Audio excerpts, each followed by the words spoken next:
Congresso volta a se reunir hoje para análise de vetos e matérias sobre emendas impositivas. Também haverá reunião na Comissão Mista de Orçamento.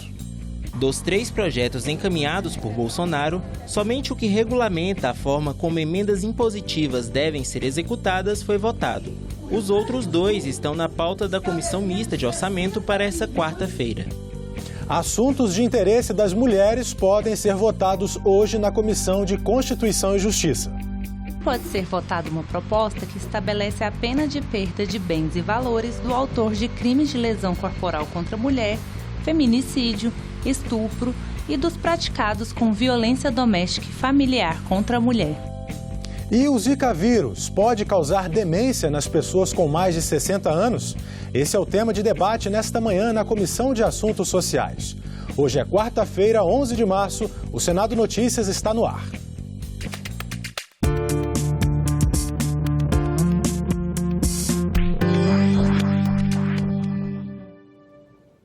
Olá, um bom dia para você. Hoje, às 11 horas da manhã, a Comissão Mista de Orçamento retoma a análise de projetos que alteram a Lei de Diretrizes Orçamentárias deste ano. Na sessão de ontem, apenas um dos 3 projetos foi votado e aprovado, o que regulamenta a execução de emendas parlamentares impositivas. As propostas do Executivo são parte de um acordo para a manutenção do veto às emendas impositivas do relator geral do orçamento de 2020. Dos 3 projetos encaminhados por Bolsonaro, somente o que regulamenta a forma como emendas impositivas devem ser executadas foi votado. Os outros 2 estão na pauta da Comissão Mista de Orçamento para essa quarta-feira. Gostaria de fazer tudo isso hoje, mas achei prudente atender o apelo de tudo e deixar para amanhã.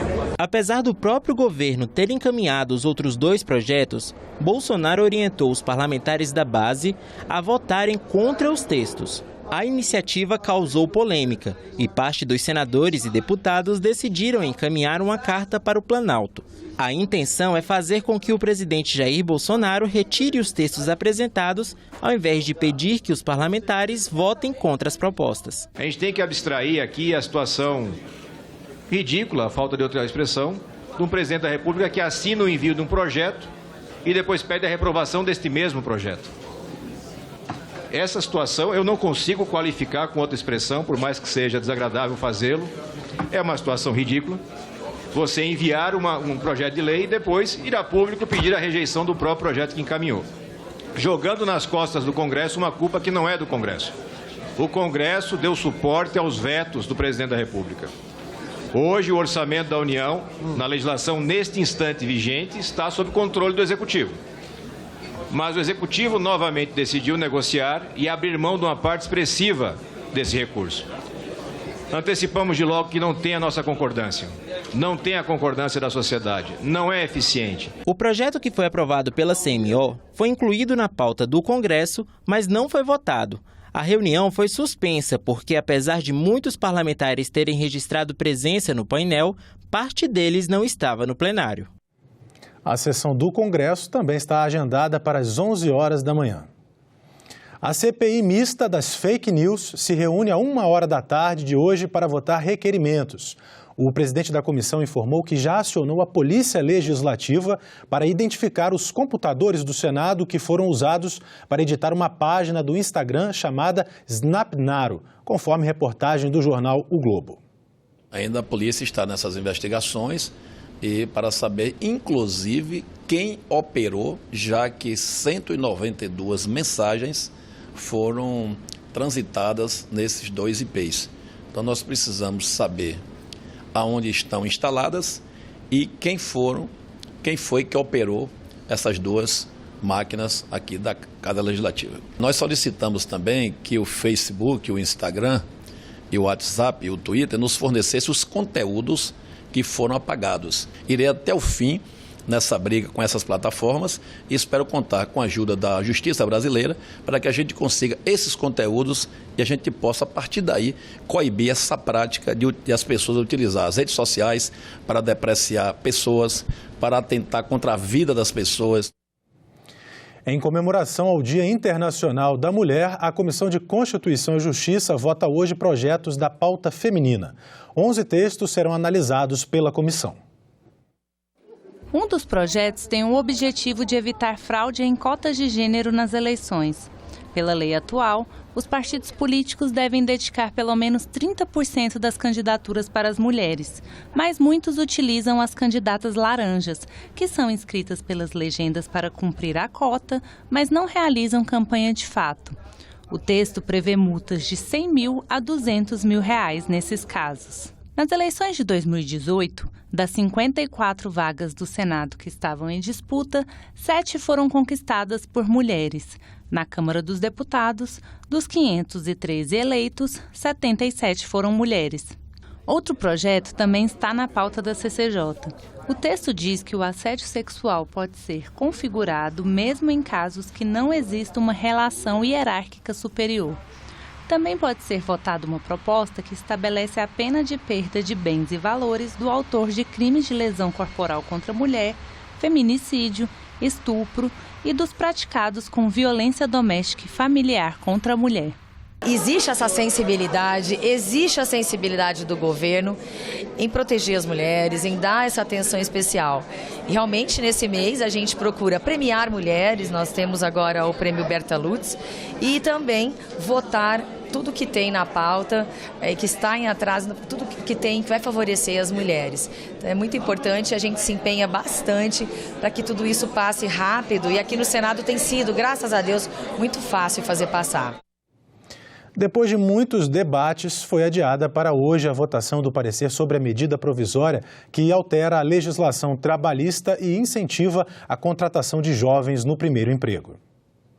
A medida provisória 905 recebeu nada menos que 1.930 emendas, um recorde histórico no parlamento. Editada originalmente com o objetivo de estimular a geração de empregos para jovens na faixa de 18 a 29 anos, ela também ficou conhecida como MP do Contrato Verde-Amarelo ou mini-reforma trabalhista. Desregulamentação de mais de uma dezena de profissões, desoneração da folha de pagamento, microcrédito para os pequenos empreendedores.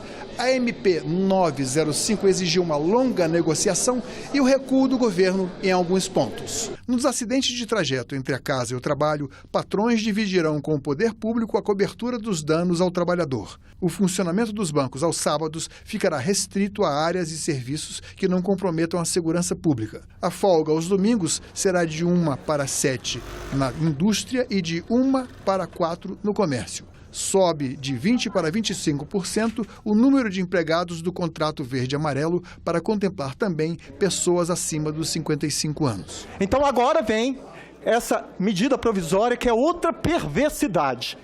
Você multa por rescisão de contrato de trabalho, que é 40%, que é justamente para não estimular a demissão do trabalhador, para manter ele no emprego, agora sai de 40% para 20%. A alíquota do recolhimento de imposto de renda, que é de 8%, vai para 2%. Trabalhar em um local de periculosidade, que era 30%, vai para 5%. E nós temos aqui dar solução. E ainda mais hoje, ontem, e essa semana, e esses últimos dias, que o mundo deu um grito de desespero. E nós precisamos de dar respostas. E as respostas que nós temos de dar é através de leis. Leis modernas, leis que avancem, leis que ajudem a tirar o Brasil dessa situação de inércia. Insatisfeitos com a errata apresentada na véspera pelo relator, senadores e deputados da oposição tentaram adiar o início dos debates, mas o presidente Sérgio Petecão fez valer o regimento, deu a palavra aos inscritos e marcou para esta quarta-feira a votação do relatório. A Comissão de Assuntos Sociais vai debater hoje, a partir das 10 horas da manhã, os efeitos do Zika vírus no cérebro de adultos infectados e casos de demência em pessoas com até 60 anos. Em 2016, o Zika vírus deixou o país em alerta ao causar alterações no desenvolvimento de fetos e bebês. Até então, acreditava-se que o vírus somente se desenvolvia em cérebros em formação. Mas pesquisadores da Universidade Federal do Rio de Janeiro descobriram que a infecção pode causar sequelas graves em adultos, como a demência em pessoas de até 60 anos, por exemplo. A demência é uma doença terrível. Então eu quero trazer esse debate aqui para o Senado Federal, na comissão que de fato trata o assunto, para os cientistas, médicos, quem mexe com a área, discutir esse fato. Primeiro, tentar entender. Que a maioria dos médicos pensa que não é. Mas se descobriu uma pesquisa. E quando a pesquisa não tem argumento, né? Então está vindo esse pessoal do Rio de Janeiro, mais os médicos de Goiás, médicos do Rio Grande do Sul, que tratam de demência, para nós saber como que pode ter uma doença tão grave essa que a Viva Zico pode ter afetado.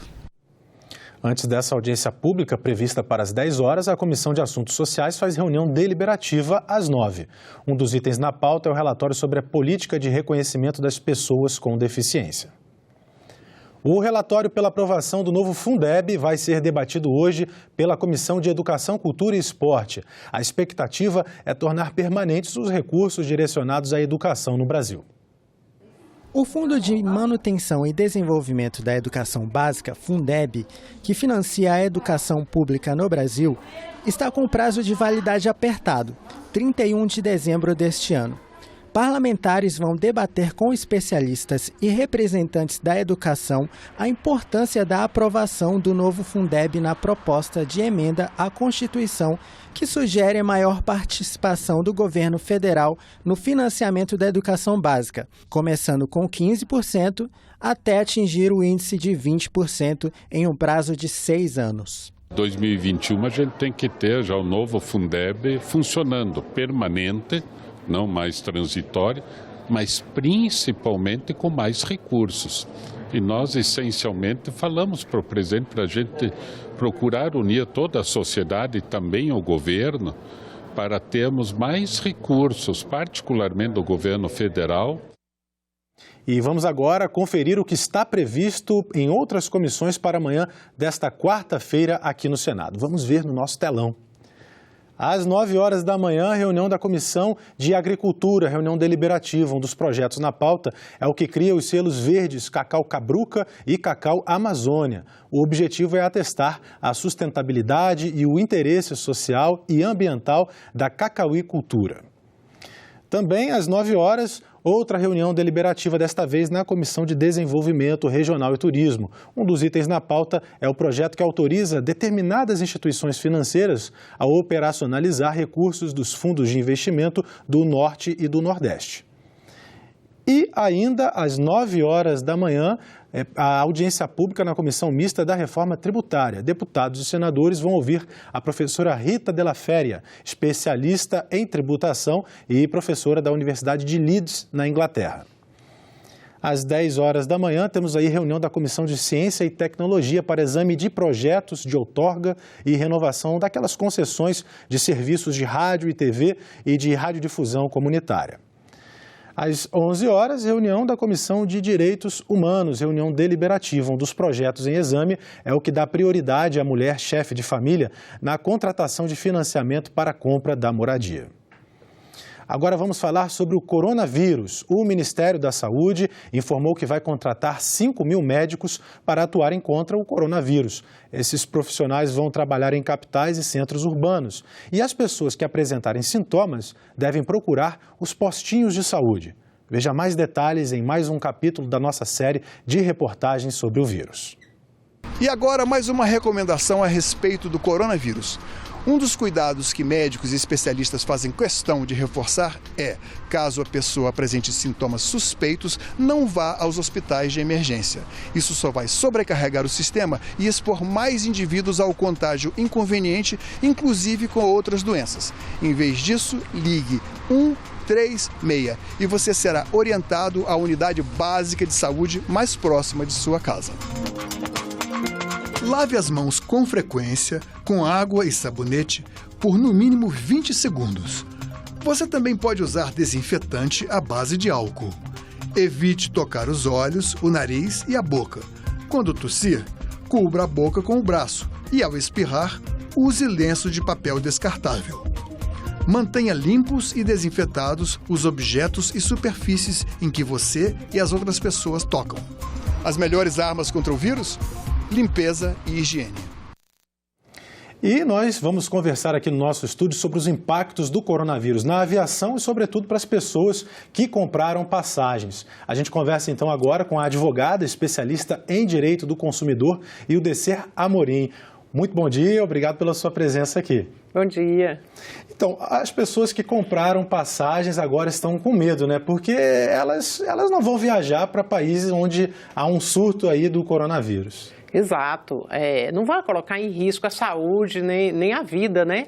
Porque ainda não existe uma vacina, ainda não existe como combater, não é? Então, a prevenção e evitar estar em contato com pessoas que possam estar com o vírus é o ideal, né? Pois é, mas aí fica aquela situação. A pessoa comprou passagens, às vezes, para 5, 6 pessoas da família e pelas regras lá contratuais, geralmente a empresa diz, para remarcar você vai ter que pagar uma multa.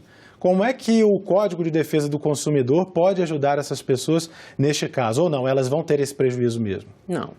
Na verdade, é uma relação de consumo e na relação de consumo a lei é clara. O consumidor é hipossuficiente, ou seja, é a parte vulnerável.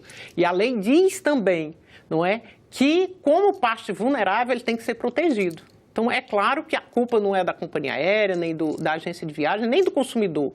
Não é? Ninguém é responsável por isso, mas é um caso fortuito, é um fato imprevisível.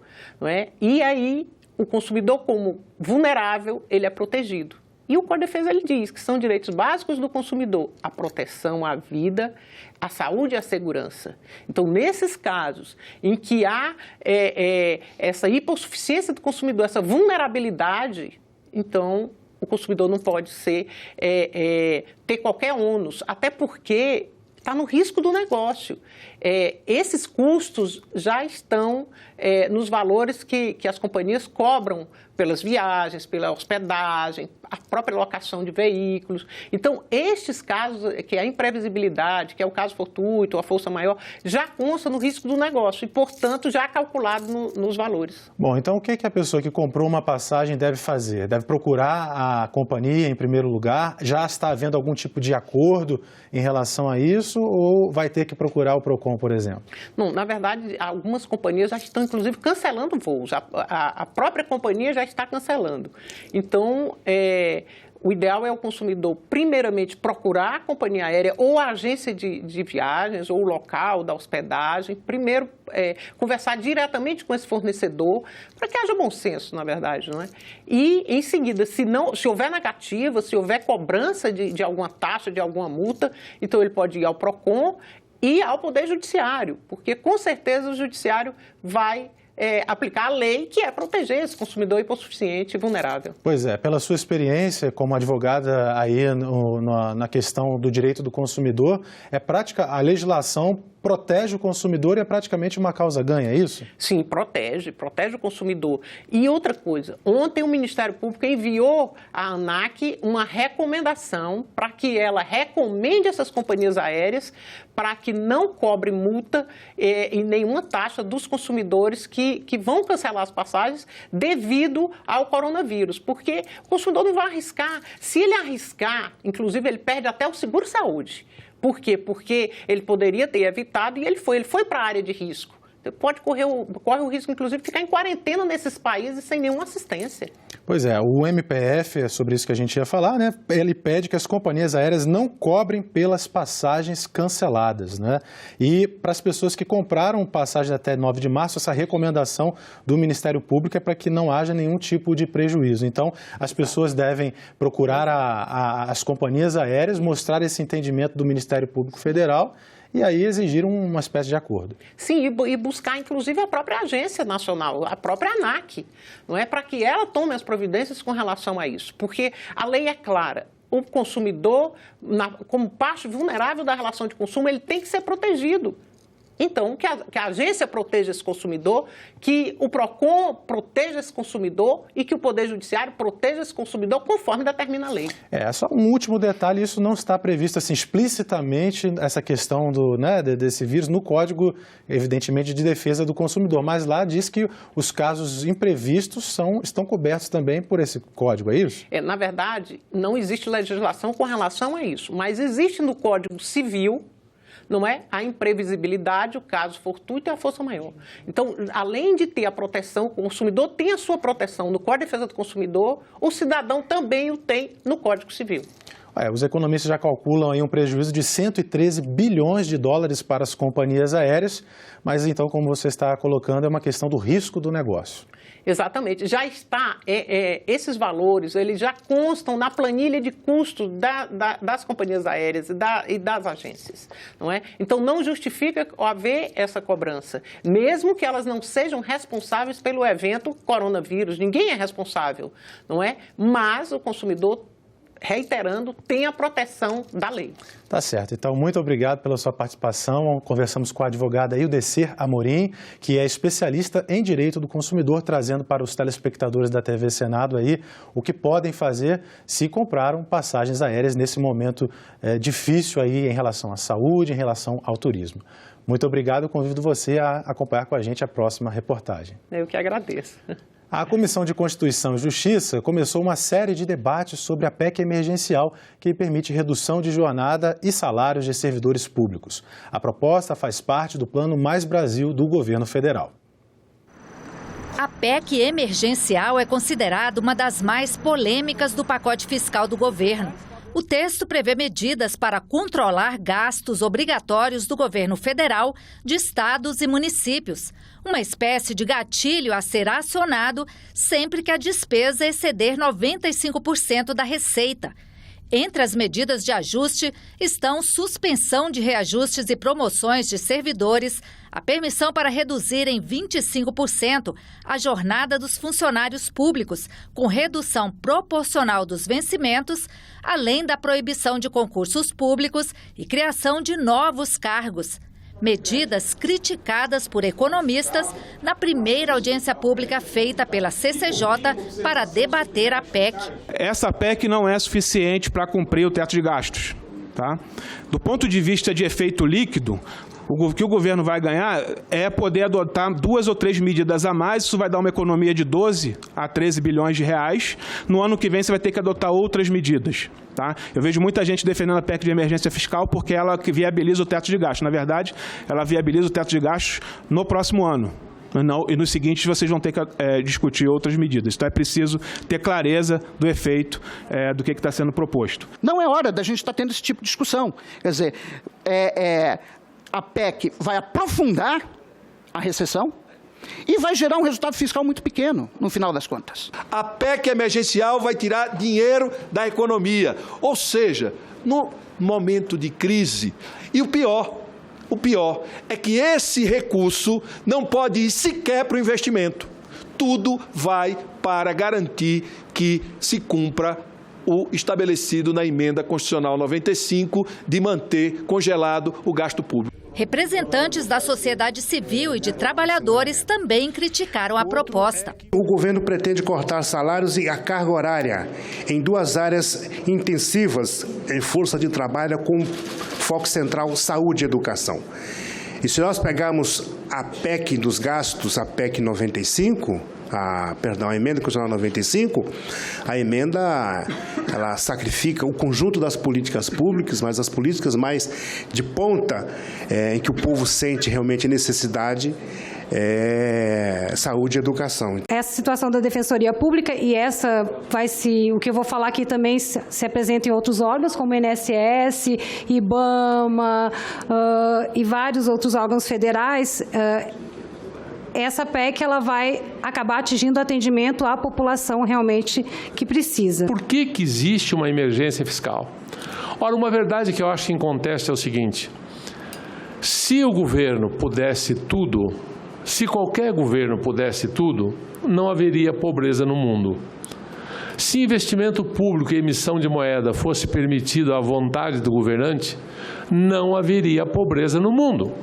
Porque é só mandar rodar a máquina de imprimir dinheiro.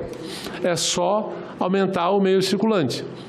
A verdade não é tão simples, é muito mais complexa. Os governos não podem tudo, assim como cada indivíduo não pode tudo, cada empresa privada não pode tudo, cada governo municipal, estadual ou federal não pode tudo. Serão realizadas mais 2 audiências públicas para debater a PEC emergencial antes da apresentação do relatório do senador Oriovisto Guimarães, prevista para o dia 18, quarta-feira da semana que vem. Pelo cronograma estabelecido pela presidente da comissão, senadora Simone Tebet, o texto poderá ser votado no dia 25 de março ou na primeira semana de abril. Os impactos socioambientais do corredor logístico da Amazônia Oriental estiveram no foco da audiência pública de ontem na Comissão de Direitos Humanos. Representantes de povos indígenas vieram em peso dizer o que pensam. Medida provisória 910, que é grilagem de terra, ou seja, dar nossas terras para o agronegócio. A FUNAI só está existindo hoje, só está ajudando os indígenas com agronegócio. É sim. Como antropólogo, você tem que escutar e respeitar o que a gente está pedindo aqui, tá? Eu não estou vendo o trabalho da FUNAI na base fiscalização.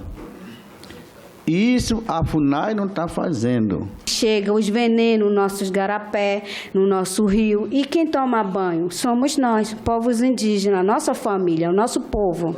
Esse aqui é um desenvolvimento do povo munduruku, como o governo diz, né?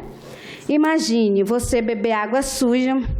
Imagine você ser contaminado pelo mercúrio, né? Porque o mercúrio não tem cura. Você até pode tentar curar malária, dengue, né? Mas o mercúrio não. São obras e projetos que provocam impacto na floresta e que afetam o modo de vida de povos indígenas. A Constituição e Convenção firmada pelo Brasil impõem que os indígenas sejam consultados previamente. Para o representante da FUNAI, apesar das críticas ao trabalho da entidade, o futuro é promissor. Que o destino dos povos indígenas neste novo horizonte que descortina é promissor, pois buscamos, através de nossas instituições, possibilitar às comunidades indígenas a sua total autonomia, dar voz a esses povos. Ele citou exemplos de empreendimentos desenvolvidos por comunidades indígenas. A criação de camarão entre os potiguaras, que hoje representa uma parcela muito ínfima do seu território tradicional ocupado e que gera comida e alimentos para aquela comunidade e não afetem absolutamente em nada nas suas tradições. Por que fala sobre alguns parentes que já têm criação de camarão, criação de... Nós ainda não estamos preparados para isso. Por quê? Para acontecer isso, tem que ser uma capacitação. Estive em Mato Grosso do Sul, senador, visitando os Guaranis Kaiowás. Os povos originários estão sendo exterminados, eles estão sendo dizimados pelo próprio poder público, não só pelos fazendeiros, mas também pelo poder público e pelas instituições legalmente constituídas. Porque a FUNAI, vocês me perdoem, mas até mesmo o cumprimento de fornecimento de cesta básica, que é por determinação judicial, nem as ordens judiciais estão sendo cumpridas. Eles cumprem um papel importante, principalmente na proteção da nossa floresta. Para lembrar a todos que na dinâmica dos povos indígenas, não é só o cacique que diz o que pensa, lá da plateia, eles se fizeram ouvir.